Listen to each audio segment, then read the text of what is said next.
দুর্নীতির বিরুদ্ধে বিভিন্ন সময় বক্তব্য দিয়ে আলোচনায় থাকা পুলিশের সাবেক আইজিপি বেনজির আহমেদ চাকরি জীবনে দুর্নীতি করে মানুষকে ভয় ভীতি দেখিয়ে বেনজির সম্পদের পাহাড় করেছেন।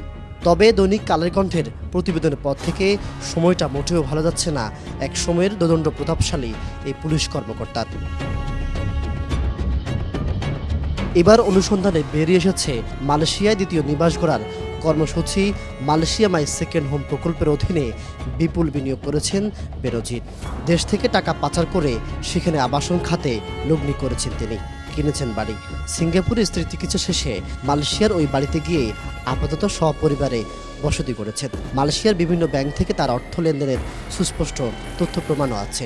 দেশ বিদেশে বেনজিরের সম্পদের অনুসন্ধান করতে গিয়ে এই তথ্য পেয়েছে দুদক।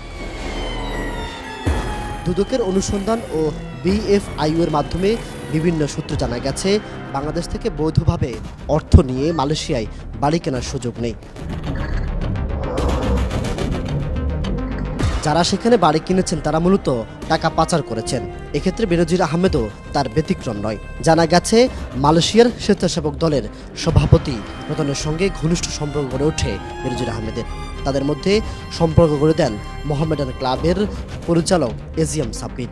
এই ক্লাবের স্থায়ী কমিটির সদস্য সাবেক আইজিপি বেনজিরের অবৈধ আয়ের অন্যতম কুশীলব এই সাব্বির। তার মধ্যস্থতায় রতনের মাধ্যমে বিপুল টাকা পাচার করেছেন বেনজির আহমেদ।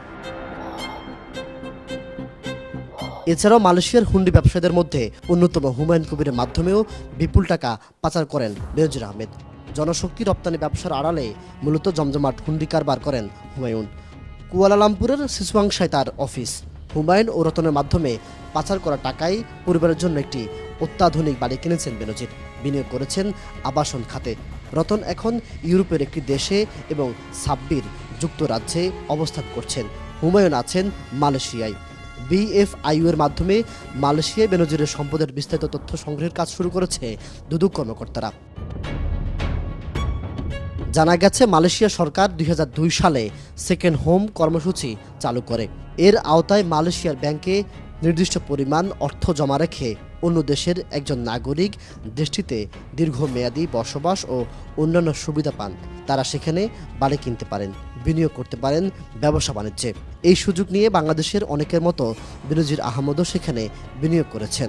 বেনজিরের ঘনিষ্ঠ সূত্র জানা গেছে দুর্নীতি দমন কমিশনের অনুসন্ধান শুরু হওয়ার পর গত 4 মে তিনি সপরিবারে সিঙ্গাপুরের উদ্দেশ্যে দেশ ত্যাগ করেন। সেখানে স্ত্রীর চিকিৎসা শেষে বর্তমানে তিনি মালয়েশিয়ায় অবস্থান করতে পারেন। জুনাইদ আল হাবিব, কালের কণ্ঠ।